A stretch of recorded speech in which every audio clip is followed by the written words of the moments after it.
Hello, everyone, and welcome to the Got Mental Health Podcast. I am your co-host, Rachel Cove. I am a multi-passionate entrepreneur, author, artist, mother, and certified recovery coach. I'm your co-host, Arthur Mogilevsky, entrepreneur, girl dad, animal activist, and owner of AM Healthcare, a premier substance abuse and mental health treatment program.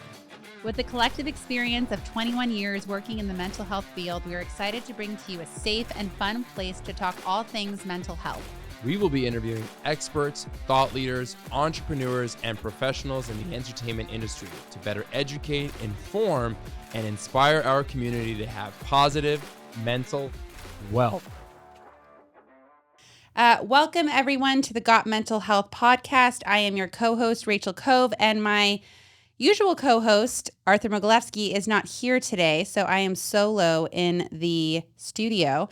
And I am here in the studio with one of my favorite humans, I don't know if he knows that, of my entire life, Bruce Gregory, Ph.D., who has been a licensed marriage family therapist for 45 years, working with individuals, family, or organizations. He was the director of the master program at Ryokan College for 25 years. He has worked in the addiction recovery field for 25 years and has trained the staffs for Promises and Cliffside treatment centers. His specialties in the addiction recovery sector include working with high-level executives, struggling with young adults, and families needing systemic healing involving learning healthy communication skills, accountability, and the repair of trust. Bruce has been a regular workshop presenter for the Ericksonian Foundation for 25 years, presenting workshops on the integration of Ericksonian Mind-Body Hypnotherapy with other therapeutic disciplines, Tai Chi, Tibetan Buddhist meditation, and quantum physics in the treatment of resistance, trauma, and addiction. He has been a corporate behavioral specialist for 40 years, working with companies that include American Express, Xerox, and Travelers Insurance.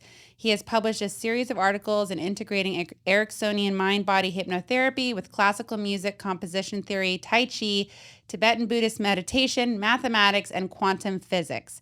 He has also been a workshop leader at Echelon Institute, presenting workshops in the art of leadership, the transformative power of grief, and the activation of the core self.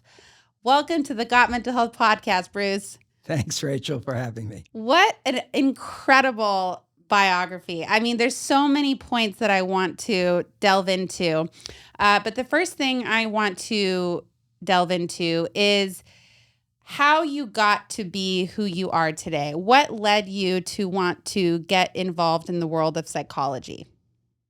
I went to a lecture by Ram Dass when I was a student at USC, and he introduced me to the idea that there were different levels of consciousness available to human beings.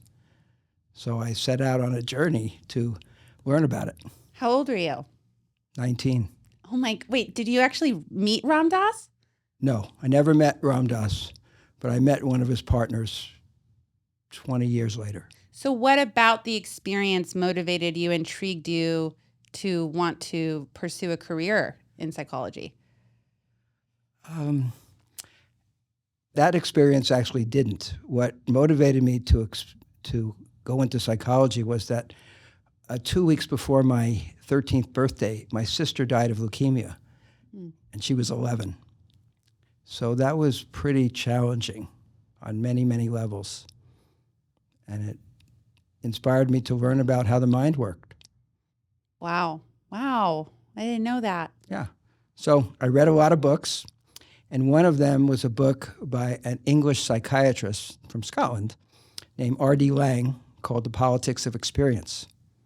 The Politics of Experience. It was written in 1967, and he was advocating for the idea that if people had the courage to go through their pain, they could come out on the other side. And he was specifically targeting his treatment towards schizophrenics. And he took the position that the establishment treatment of schizophrenics was dehumanizing. So he set up a community in London, in a place where Mahatma Gandhi used to live, where psychiatrists and students like me and people who had been in mental hospital their entire life could live together with no hierarchy.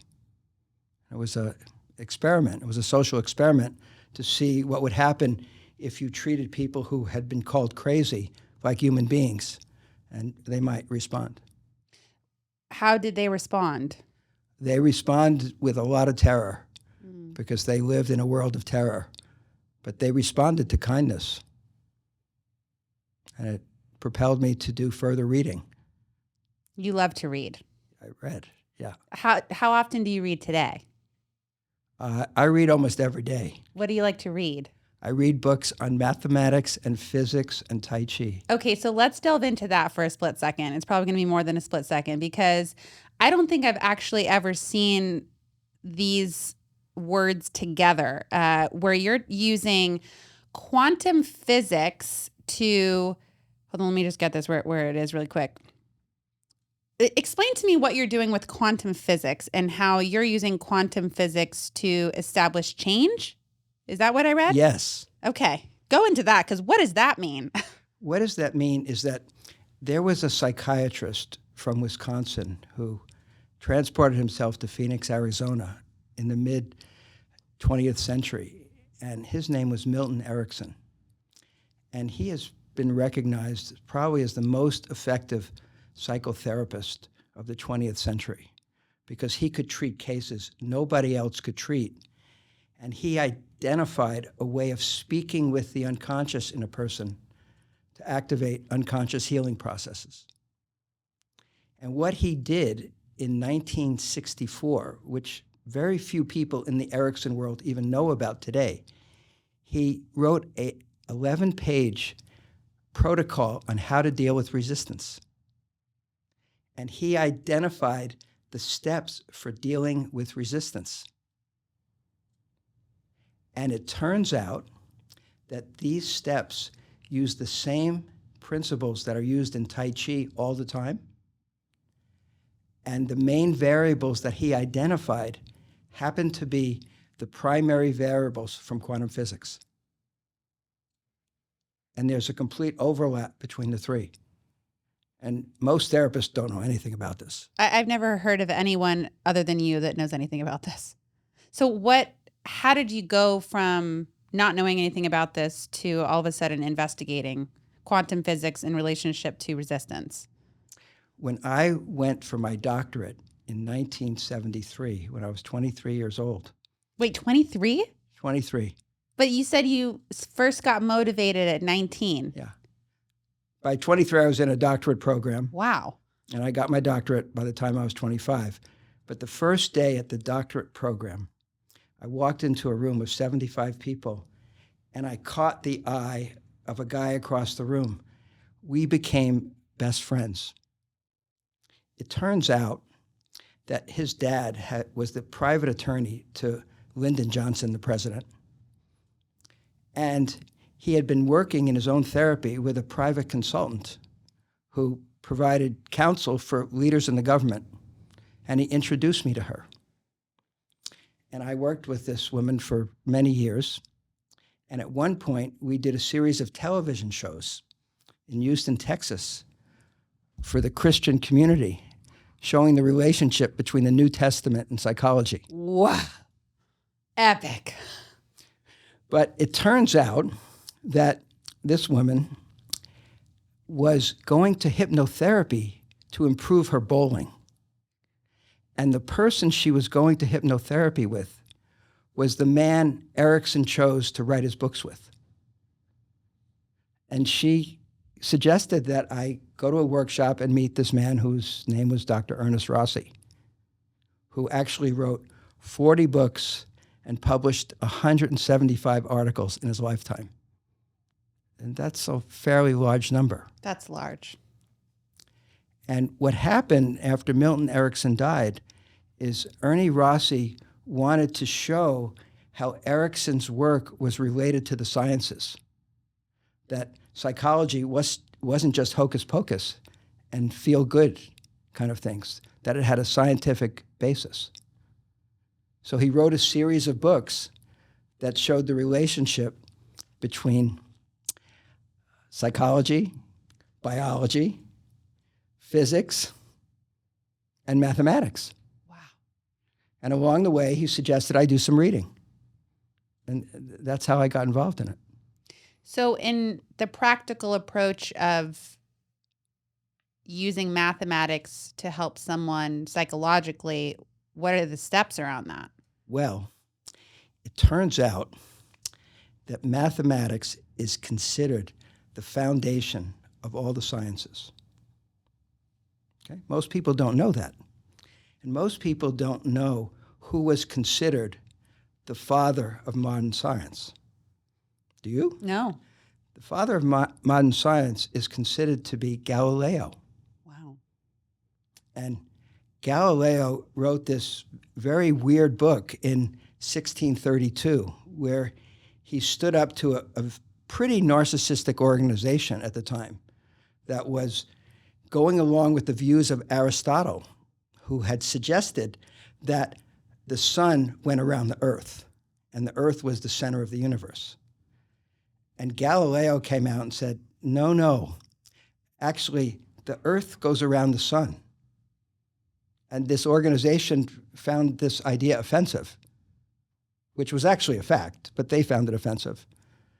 And Galileo was put in prison for it, for speaking the truth. And what he meant that mathematics was the foundation of the sciences is that mathematics is really poorly understood, like a psychological concept like narcissism, that people think mathematics is about numbers. It's really a language of relationships, and it teaches problem-solving skills. And it's really a way to teach people how to think, not just do multiplication tables. And mathematics is really the basis for what's known as cognitive behavioral therapy. No way. Yeah. That is fascinating. Yeah. I would have never thought that. Yeah, right. Most people are intimidated by mathematics the same way they're intimidated by this whole concept of narcissism. Yeah. I feel like I have a toxic relationship with math. Yeah. I'm very avoidant of math. Yeah. I don't treat math very well. Yeah. So I'm going to put that on pause for a second because I want to pivot into a word you just brought up. Okay. Narcissism. Yes. This word is, first of all, I feel like I don't go a single day without someone saying to me, oh my God, he's such a narcissist. Oh my God, she's such a narcissist. This person is such a narcissist. So I really want to break this down because I feel like there are a lot of narcissists in the world. I think narcissism is everywhere in our culture. And also I think people just use it as a way to describe something and they have no idea what they're talking about. Right. So let's start with, what is narcissism? Well, first, it's misunderstood and misused, the word. Because when the word is used, like you just used it, it's used in a pejorative sense, and it's used by someone who feels victimized by it. When in reality, most people don't know, the public doesn't know, that narcissism, or the narcissistic defense complex, which is much more accurate, is just one of 4 selves that every human being has. And there are 2 unhealthy selves and 2 healthy selves that every human being has. And the unhealthy selves are the narcissistic defense complex and what's called the false self defense complex. And the healthy selves are the real self and the core self. And when we talk about narcissism in our culture, often the word Trump is thrown around, okay? Or people talk about it in terms of relationships where they're victimized by a narcissist. Or we think of it in terms of addiction, where there's a narcissist and a codependent. And what we leave out of that whole discussion is the word intention. Because the key to understanding narcissism is to understand intention. I've never heard that. So can you go into that? Yes. when someone is in a narcissistic defense complex, not a narcissistic personality disorder. Everyone has a narcissistic defense complex. It's part of the defense system that's erected in childhood, part nature, part nurture. When someone is in that complex, the intention is to intimidate, dominate, manipulate, exploit, pressure. It's an intention, which is the opposite of the intentions of quantum physics, which are to connect, to collaborate, to facilitate teamwork. The narcissistic defense wants to be above and separate and special. The problem that most people don't understand is that narcissism is driven by a force called grandiosity. Okay. It's a part of the self that everybody has, which says, I'm special, the rules don't apply to me, and I can do whatever I want, whenever I want, with no consequences. In a relationship, it comes at somebody with a force because it's certain that it's right, it's certain that it knows everything, and if you don't agree with it, you're in trouble. The problem here is the other side of the relationship, not the narcissism itself.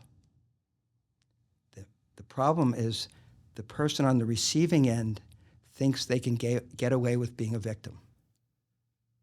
The person on the receiving end thinks they can get away with being a victim. You're right. And not take responsibility for their choices. So they can get away with scapegoating. When you first started talking about those other people saying, oh, he's a narcissist, they're a narcissist, they're scapegoating the other person. So it's an attempt to avoid their own pain. Not only pain, but they're avoiding their responsibility for their choices. Why would someone avoid responsibility for their choices? Because they are clinging to the idea that they can get away with being a victim. And how does leading with a victim mentality serve someone? It gives them a secondary gain where they don't have to take responsibility. It's basically driven by an avoidance of responsibility. And if someone were to take responsibility, wouldn't that help them? It would liberate them. So why avoid it? Because there's an internal part that's narcissistic that thinks that everything's their fault. And they don't know the difference between what they're responsible for and what they're not. And our culture doesn't really teach that clearly. Really? I feel like I learned it in first grade. Okay. Just kidding. But that's really interesting. I as someone who truly believes that in order to heal, I have to face myself. I have to face my pain. I have to face my grief. I have to face the parts of myself that have shame attached to it. And you don't hear a lot of therapists or people in the mental health industry talking about facing their own narcissistic parts. Right. Again, because I think the word narcissism comes with such a negative connotation, especially like you said, everyone just throws that word around. And like, I honestly feel like I hear the word narcissist as much as I hear the word the, right? So if we go back to when we are in developmental stages in our childhood and we're, and children are developing, what is the natural stage of development regarding narcissism? Because doesn't a child naturally go through a narcissistic stage? Absolutely. What age is that? 0 to 18 months. No way. Yes way. Wait a minute. I thought it was much later. No, that's when it is. It's 0 to 18 months? Yeah. That's surprising to me. I thought it was much later. I thought it was between the ages of like 4 and 7. No. Between 4 and 7, a child is learning to feel pride in their body and in their capacities to use their body. So is 4 and 7 the age of autonomy where they're learning they're separate? No. They're learning they're separate between 18 months and 36 months. Right. That's the no stage. That's the no stage, the abandonment stage, abandonment anxiety stage. Okay. Wow. So tell me why 0 to 18 months is the stage of, I mean, am I saying that correctly? Is that the stage of narcissism? Is that the stage? It's called, technically, infantile omnipotence. Wow. Omnipotence is a synonym for feeling narcissistic. But a child at 0 to 18 months, they don't even know that they're separate from mom. That's the point. They think they and mom are one, and they have power over mom and power over the whole world. Because they are mom. They're one with mom. And that's so special. So that is why they feel that way 0 to 18 months.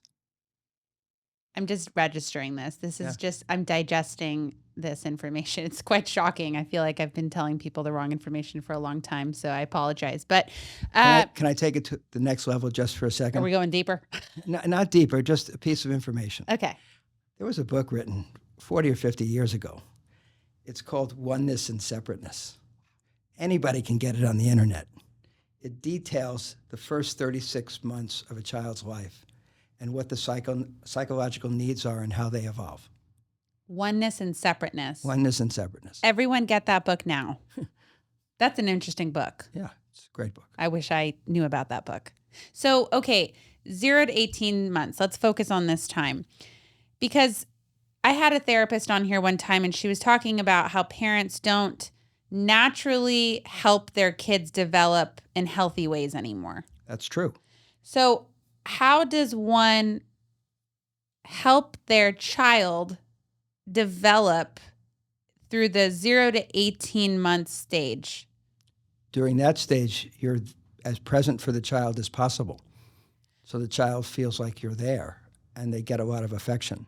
So if a parent fucks up during this stage, which is easy to do because children are very overwhelming and exhausting and wonderful creatures all at the same time. But if they don't do everything perfectly, right? I think the fear that I've had, that a lot of parents have had, is if they don't do it right, they don't want to raise a narcissist, right? Right. So how do you make sure that you don't raise a narcissist? Well, one of the things that would help a lot of parents is if they were provided information that it's a very difficult job and they're not supposed to know everything, and they're not supposed to feel shame or inadequate if they don't know something, or if they're anxious, or if they're afraid they're not doing it right. They're supposed to not think so rigidly, which is narcissistic, that they have to know everything. So they can recognize with a little bit of humility, oh, perhaps I need some support with this. And sometimes the support is information that deals with expectations. And sometimes the support is somebody appreciating how much reassurance they might need. Because most people think of reassurance and the need for reassurance as a flat line. And they don't think of it like stitches. Right. There's almost this feeling of shame attached to reassurance. Right. Yeah. And that comes from a narcissistic rigidity that the need for reassurance is weak. Wow, that's important. Because if I need reassurance, I'm not all powerful. And the narcissism needs to feel all powerful. Anything that's threatening to not feeling all powerful creates shame for the narcissistic self. Okay, so when a child is between the ages of 0 and 18 months, they're not really talking yet. Nope. So how could this stage determine whether someone becomes a malignant narcissist? These are the words I've heard. Malignant narcissist, overt narcissist, and covert narcissist. Right. So how do those early stages impact that? Well, there's a difference between those early stages are really 3 different stages. Oh, go into that. Okay. And the 0 to 18 months is not really where the problem is. Okay. The problem comes in the second stage, the stage of separation, where the child is experiencing so much anxiety, which is called separation anxiety, because they're starting to recognize, their consciousness is expanding, that they and the mother are not one. So they're angry about it. They're angry about it. They're angry about it. They were angry even before that, okay, which is another issue. But they're angry about it, but mostly they're scared that mommy's not going to come back because they recognize they're still dependent and that if mommy doesn't come back, they're going to die and they want to live. So is it almost an anger that they need mommy to survive? Part of the anger is that they need mommy. Part of the anger is that mommy has the breast. They have envy about that. Now, that was written about in 1932. That's almost 100 years ago. All that was worked out by a female psychologist named Melanie Klein. Oh. She worked that all out, that the child is angry at the mother no matter what the mother does. Is that why, as a mother, I feel like I get a lot of the anger? Yes, of course. But it's the later stages where the narcissism gets solidified. If the mom is not getting enough support to reassure the child, to help them learn about disappointment and frustration and limits, because that's where it gets solidified if there are no limits. That's really interesting. So you're saying the narcissism gets solidified if the child does not learn healthy limits and boundaries. Right. So that's of the utmost importance. That's the central feature. And how do you teach a child healthy boundaries and limits? I know that's a big question because there's so many answers. Or maybe not. You're looking at me like it's one thing. It's a lot of things. Yeah. For sure. Because it's limits about when we can spend time together. It's limits about when you need to brush your teeth. It's limits about how long you can play on a video game. It's limits about when you need to have your homework done by before you can do something else. So that the child learns that, oh, there's limits and I have choices to make. So the child learns about limits, which is just learning about reality. Sorry. Because a narcissist position is, I can do what I want, whenever I want, and there's no consequence. Wow. Period. It's like Trump, in a way. Wow. So a narcissist believes they can do what they want when they want it. Yeah. Does a narcissist... When somebody's in a narcissistic That's a state, good way to approach it. Because I am so tired of... I feel like when I say, oh, this person's a narcissist, I'm saying that's all they are. Right. And I'm tired of that because I don't believe that people are just one thing. I think we have many different parts. Right. But it's more important to understand it. I mean, when you said 15 minutes ago, psychology, they don't talk about dealing with the narcissism. Well, we've kind of gotten away from what was introduced in 1916, over 100 years ago, by a Swiss psychiatrist who rebelled against Freud. Freud said the unconscious really had negative parts. And this guy named Jung came along and he said, no. The unconscious has a lot of healing capacities. But if you really want to heal, you need to deal with the dark side. You need to deal with the unhealthy part. Jung didn't use that word. He called it the shadow. The shadow, yeah. Right. Now, in certain parts of psychology, they appreciate dealing with the unhealthy part. Okay. It's very well appreciated in like Kleinian object relations. But in cognitive therapy, they're just going to get about as far as calling it a cognitive distortion, rather than something that's really unhealthy that you need to address. So we're going to rearrange how we use the word narcissist. So let's say someone comes in here and if the old Rachel were speaking, she would say, oh, this person's such a narcissist, right? So maybe as a society, we can start languaging this differently. This person has a narcissistic defense, correct? Yes, or they're operating from a narcissistic position when they're in the room with another human being or when they're with themselves. And it's unconscious, correct? Generally, it's unconscious. Yeah. So why would someone unconsciously lead with a narcissistic defense? Because their default position is coming from either fear or pressure or grandiosity. Their default position is an intent to co-create, to collaborate. It has to do with what their starting position is. And you understand that in terms of martial arts. The starting position is critical. If it's not in alignment and in harmony, you're in trouble. And what's out of alignment with a narcissistic position is the intent. What do you mean by that? The intent is not to collaborate or create a win-win. The intent is to dominate, or in some people's case, bully or intimidate or control. The intent. So, and it's driven. Why would somebody do that?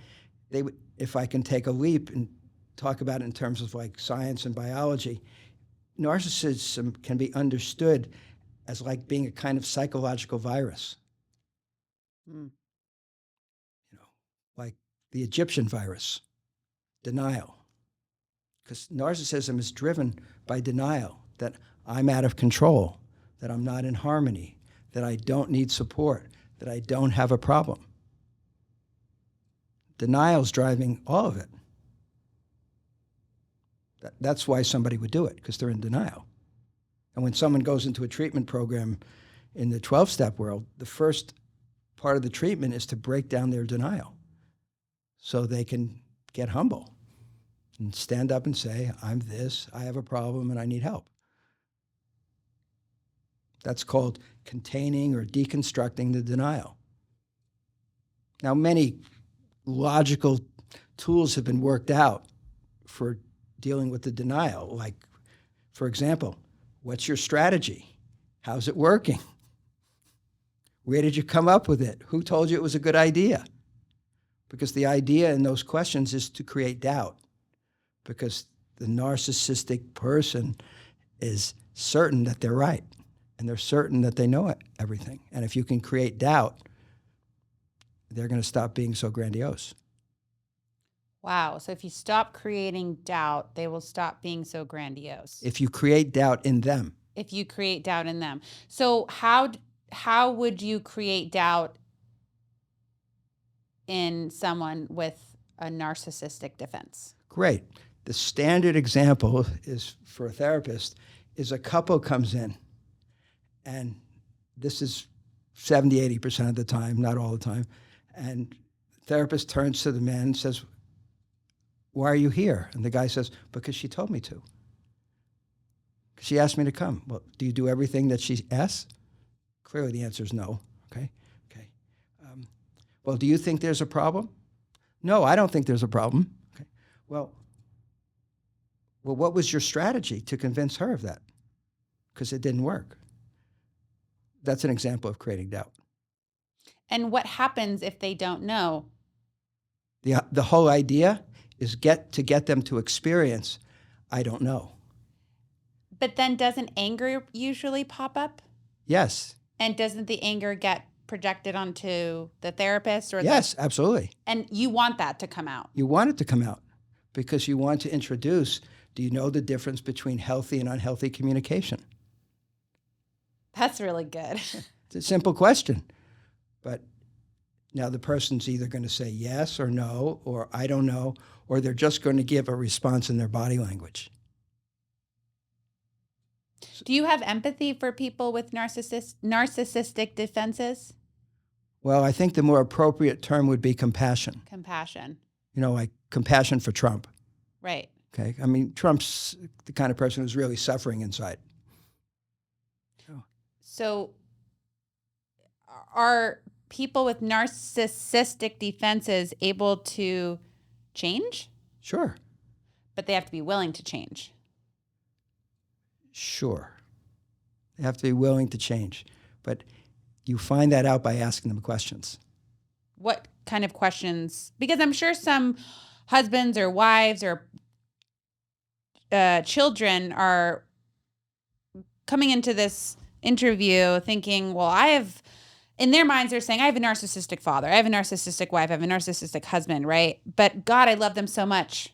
Is there any way that this could change? Is there Sure. any hope? There's always hope. Probably about 10% of people with the narcissistic dynamic really operating strong are basically going to say, no, it's my way or else, and they don't change. 90%? No, 10%. Oh. 10% are going to take the position, it's my way or the highway, take it or leave it. Oh. But most are open to change if you set boundaries. So are boundaries the tools to create change in relationships, especially when dealing with someone with a narcissistic defense? It's the primary variable. Tell me why. Because the narcissistic defense thinks that it's so powerful and so special and so smart that it can do anything it wants without a consequence. And the boundary is the consequence. The boundary is the consequence. And that's interesting because I feel like when I've developed my relationship to boundaries, I've had this preconditioned idea about boundaries that it means punishment. Right. Rigid thinking. Rigid thinking. Right. Now, all martial arts is based on setting boundaries with the least amount of force, because that's the most empowering thing anybody can do. That's the Lawrence Fishburne move in The Matrix, or Bruce Lee. Bring it on. Because the whole thing in martial arts is to be ready, or in a relationship to be ready, so that when somebody comes at you with a strike or a force or a bad energy or a bad intent, that you can be ready to intercept it.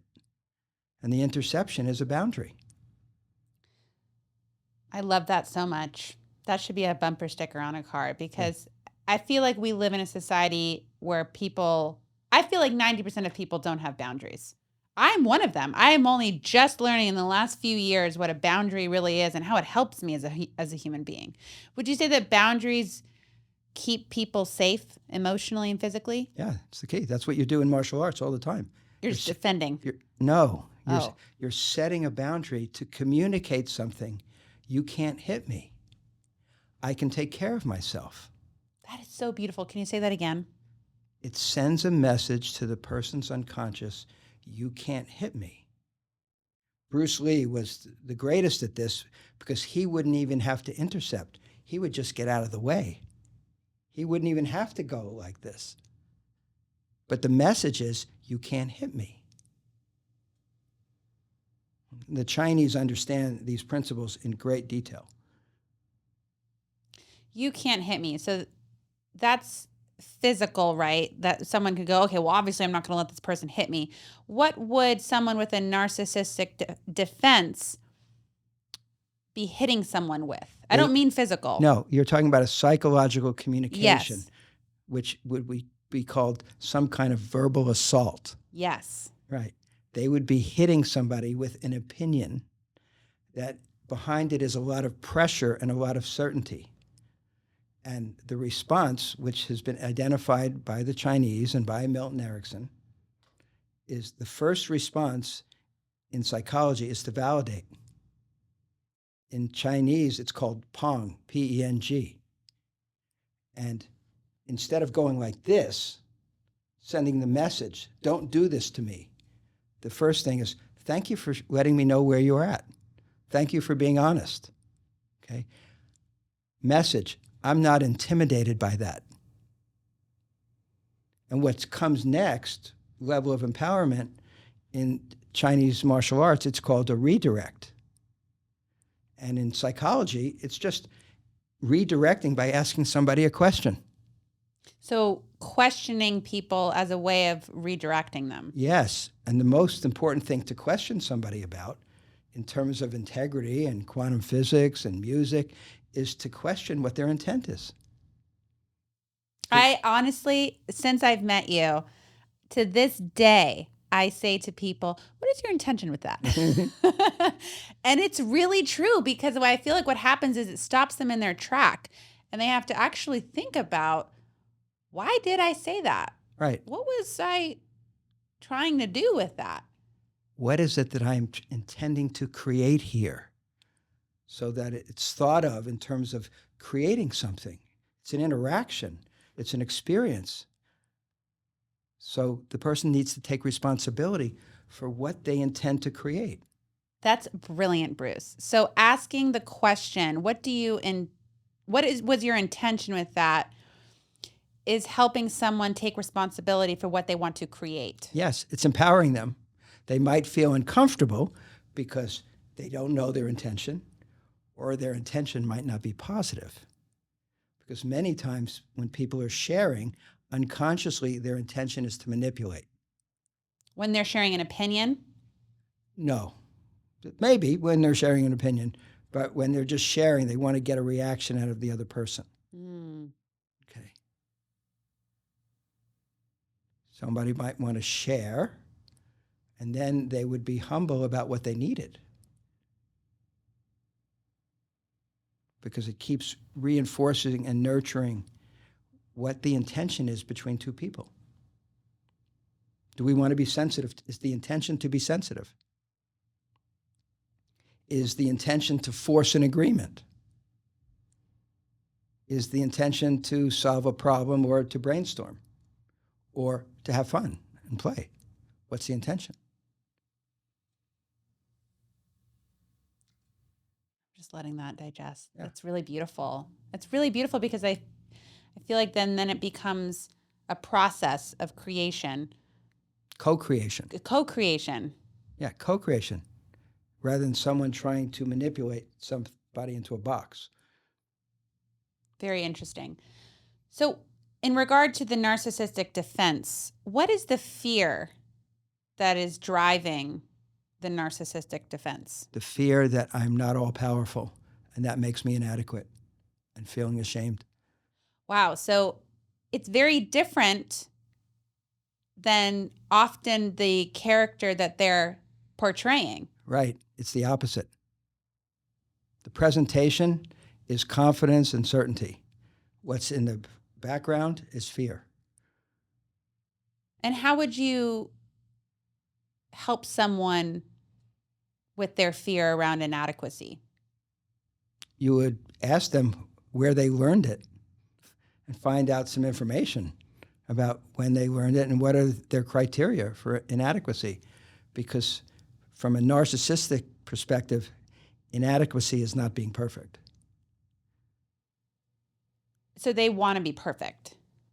Need to be perfect. They need to be perfect. And going back to childhood and how they were parented, what are some of the ways that parents contributed to building this complex? Not being sensitive and responsive to developmental needs around frustration and disappointment. Perfect. So if a parent is listening to this today and they're like, oh my God, I really want to make sure that I don't create this in my child, how can they start responding to their kids to help them build frustration tolerance and to help them build a positive relationship to disappointment? Mm-hmm. By making some decisions about what life skills they want to teach their kids. And practically, what would that look like? So I'm in a grocery store. I go in there and I say, we're buying lettuce because I want salad tonight. Mm. And my kid goes, no, but I want a chocolate chip cookie. Right. And starts having a meltdown in the store. Right. How should a parent respond to that? Well, we need to take a step back, because that would be coping with something in the moment rather than having preemptively dealt with it on the front end. Oh. Do you know what we're trying to learn in the next experience? Do you know what the rules are? Do you know what you can do and what you can't do? That would be introducing the child to the landscape that they're about to go into and communicating with them like they're part of the team, that they're not just being brought along to go along. Do you know what we have rules at home? Do you know that there are rules in cars? Do you know that there are rules in parking lots? Do you know that there are rules in stores? Do you know what's in a store? Do you know that you can't get everything that you want? Okay. Can we talk about what we're going to get there? That's called preparation. That's preparing the child with a mindset. I just got so happy. That would solve so many problems for parents, because I truly feel such empathy for children, because they're being thrown into these environments, and parents often shame the child for just having a natural human child response. Yeah. There's no preparation on the front end. Wow. Okay, let me ask you a question about this, because I have this theory. I have this theory that, and I say this with love, baby boomer generation, but I have this theory that a lot of people who are in the baby boomer generation have narcissistic defenses. Mm-hmm. What do you think about that? I think everybody has narcissistic defenses. But I just feel like there's this way of parenting that created a large portion of society to lead with the narcissistic defense. Well, you can have that feeling. Okay. And then it's important to go back in history. Yes. How parents parented their children from the 1700s up to now. What would be the difference? There's more consciousness about children's developmental needs. So I have compassion. Compassion. I do. I have a ton. Yeah. Compassion would be good. That'd be a great start. I actually do. I have a tremendous amount of compassion, and I feel very grateful for where we are now with neuroscience and what we now know. I guess my frustration comes from meeting a lot of, I'm really trying to change my language as I'm talking to you. Good luck. Yeah. Meeting and knowing a lot of adults or even teenagers now. Yeah. Because of social media, right? Because of TikTok, right? That lead with the narcissistic defense. They do. Yeah. They do. And they're trying to get their needs met. They are. So that's a good thing to know for the audience, right? They're not assholes. I mean, sometimes they can have asshole behavior, but they're scared little children inside. Right. But Rachel, the key point here is what we went over about 30 minutes ago. Which one? It's the person on the receiving end. If they're taking a victim position with the person they're calling narcissistic. But a lot of people would say, well, he hit me, he beat me, she hit me, she beat me. They would say, I am a victim to that. Right. Now, there we need to make a distinction between the event itself and what the person did afterwards. That's interesting. Okay. Because some things actually do happen to people. Okay. And then they have choices. And do they take responsibility for them or not? I'm just laughing because it's so deeply profound. And I feel like I want to empower people to take responsibility for their choices if they are in a dynamic where there is a codependent or a narcissistic defended human. Right. And that's pretty standard. That's in a lot of relationships. But the person who's claiming to be victimized, and that there's a perpetrator who did something to them, the issue to empower them, they certainly can be validated. People are verbally abusive. Some people are physically abusive. Some people actually do get sexually assaulted. And then, what's your strategy now? How do you plan to take care of yourself? Yes, that's what happened. And what's your strategy going forward? What are you going to do in the relationship, and how are you going to take care of yourself? Yes, that happened. Now what? Now what? Well, was it wrong? Of course it was wrong. Now what? Was it abusive? Yeah, it was. Now what? Okay. There's a lot of people in different parts of the world. Their houses are getting blown up. They're losing limbs. They can't eat. Now what? were you prepared? Do you walk into the room prepared? Do you know what's okay with you and what's not? Do you honor your own boundaries? Do you even know what they are? Because most people don't.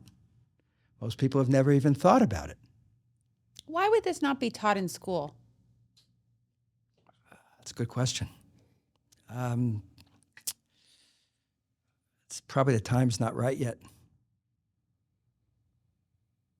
I would have the director of education on here and ask them. That's a great next step. Or the Now what? The person in Washington who's head of the Department of Education, ask them. Why don't we teach kids about empowerment? So when you're teaching kids about empowerment and you're teaching couples, let's just go with couples. Or teenagers. What is the first step to empowerment? Do you know what your rights are? Do you know that it's okay? It's not okay for people to yell at you. Do you know that? What if they say, well, my mom yells at me, my dad yells at me? Okay. Thanks for telling me. Do you know that it's not okay? Because they were trying to just manipulate me by not answering the question, which most people do, which is a narcissistic thing. I can get away with not answering questions because I'm so smart. That's a narcissistic defense.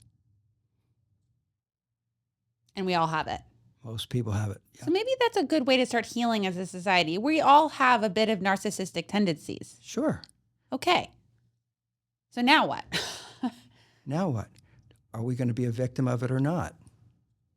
Jung said, deal with the shadow. You'll come out the other side. That's what Lang said. How would you start dealing with the shadow? You would start interacting with it. You'd dialogue with it. Like inner child work? Like inner child work. What would be like if someone doesn't have a therapist, how could they start dialoguing with their inner child?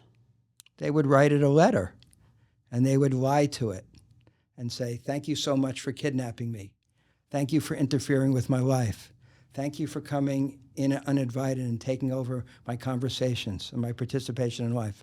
I really appreciate. So they could experience what it was like to lie. And then it would help them as a bridge to say, I don't like you kidnapping me. I didn't invite you here. Now it's time for you to be in your room. So they could start to make a separation between them and the inner child. Most people don't even know that they need to do that. How would you define the inner child? Something that's young, something that's scared, something that's in a lot of pain. And is the inner child dictating a lot of our choices unconsciously as adults if it's not been integrated? It's not dictating, it's kidnapping. Kidnapping. It takes over. Wow, that's an interesting way of saying it. You talked about biology. Yeah. It's stored in a file. The file gets opened. It comes to the surface and it takes over the computer screen. And it's unconscious. It's unconscious. Nobody invited it. And is it an attempt to gain something? No. It's an attempt to get the adult's attention. But isn't it also an attempt to meet a certain emotional need that wasn't met when we were children? Sure. But it's the time zone's off. Because now it's the adult's turn. And the child's taking over. It happens in relationships all the time. Wow. If somebody was in an adult state, they would say to their partner, can we make an agreement that works for both of us? Why are agreements so important in relationships? Because it sets up a standard of how we're going to do things. Wow. Agreements sets up a standard for how we are going to do things. Yeah. So do you need an agreement on everything? Well, I don't know, but that would be impossible. Right. Right. That's why science is important, because in science, there's this concept of critical mass and sufficiency, not everything. So in relationships, what are some of the things with your clients that you have focused on the most in regards to agreements? Like, what are the most important agreements that couples or families should agree upon? That we want to communicate in healthy, respectful, and sensitive ways to each other. And we're going to set aside and identify what's healthy and what's not ahead of time. And we agree that if anything's happening in the present that doesn't feel good, we're going to stop and do a do-over or take a break so we don't create damage. I'm laughing because I have not seen a single movie where a couple is demonstrating that on the screen. We're not taught that. We're taught to yell through the movies we see because you can't write a story without conflict. So we need conflict, but we've been shown what conflict is supposed to look like, which is yelling and throwing plates against the wall and someone walking out of the door and with a dramatic leave. But that's not conflict. What is conflict? Conflict is when we disagree about whether to have pizza or Chinese food, or whether the child should get 3 nights of no TV or no video games or 1. That's a conflict. Why is spanking so bad for children? Why is abuse, physical abuse, sexual abuse so bad for a child's brain? It violates their boundary. So if a child's brain is violated, what manifests from that? A lack of safety, a lot of anxiety, and if it happens a lot, low self-worth. So physical abuse, and again, I think that word abuse can be interpreted as many different ways because whatever was normal for someone growing up, they don't always call it abuse, right? They don't call it abuse, but it was still abuse. Okay, so yelling at a child, being physically violent with a child, being sexually abusive with a child, can all of those things create a narcissistic defense? Sure. Often it's going to create a lot of drug and alcohol use as a start because there's so much pain, it needs to go somewhere. So if I am someone listening to this and I'm so proud of myself for how I've consciously chosen to change my sentences. And I have chosen to I really want to change my narcissistic defense because I see how it's negatively impacting my relationship with my wife or my husband or my kid or my family member or even in my work. Mm-hmm. What do I do? You start by making a commitment to get humble because humility is a medicine.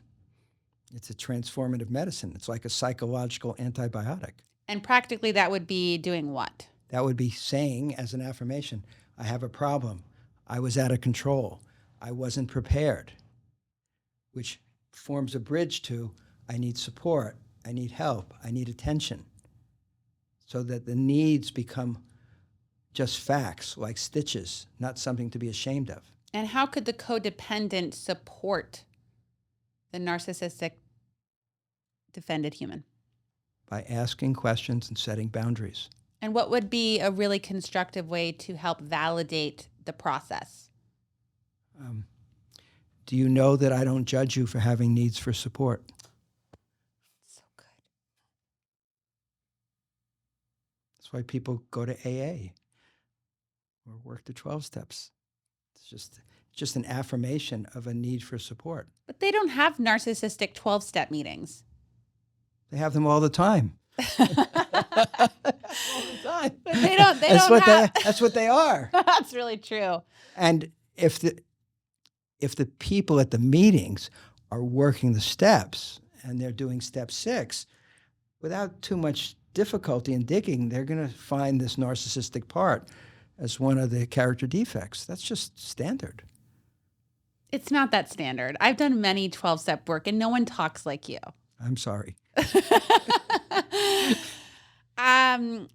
Okay, so again, Rachel, in terms of the languaging and the word. Yes. If somebody's in 12 steps, okay, and they get to 12 and to get to step 6, they don't have to call it a narcissistic part. They can just say it's the part that wants what it wants when it wants it. They would call it the selfish part. They could call it the selfish part. They're synonymous. Mm. Again, the culture has this thing for the word narcissism. It's a form of scapegoating. Yeah, it is.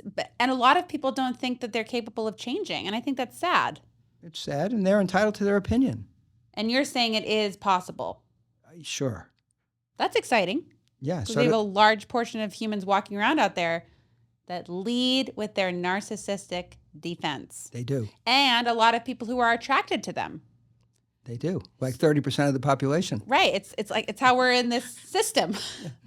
So in order to create any change, we need boundaries. Boundaries and some consciousness around intention. Some consciousness around intention. And how could someone start exploring intention? They could consider what they're committed to. They could consider what they're committed to. They could consider it. Are they committed to healthy communication? Are they committed to taking care of their bodies? Are they committed to parenting in an empowering way? What are they committed to? So that they're not phobic about the word commitment. That's good. Yeah. Why would someone have phobia around commitment? There's a lot of fear inside their body they haven't dealt with because they're ashamed of the fear and they're judging it narcissistically. Because they think it's a weakness, because if they're not all powerful, they're weak. And fear is certainly not all powerful. I love this way that you're talking about it, Bruce, because I have a lot of compassion for people who lead narcissistic, who are narcissists. I'm just going to say it. I've had a lot of compassion for those people. And I feel like in our society, we villainize people and we create more shame with cancel culture. And we don't create a space for those people to heal. Yeah, that's the intention's off. The intention is to scapegoat. A lot of therapists won't even work with people who are viewed as malignant narcissists. That may be true. But you do. Sometimes, but not always. Because why wouldn't you? They don't really want to change.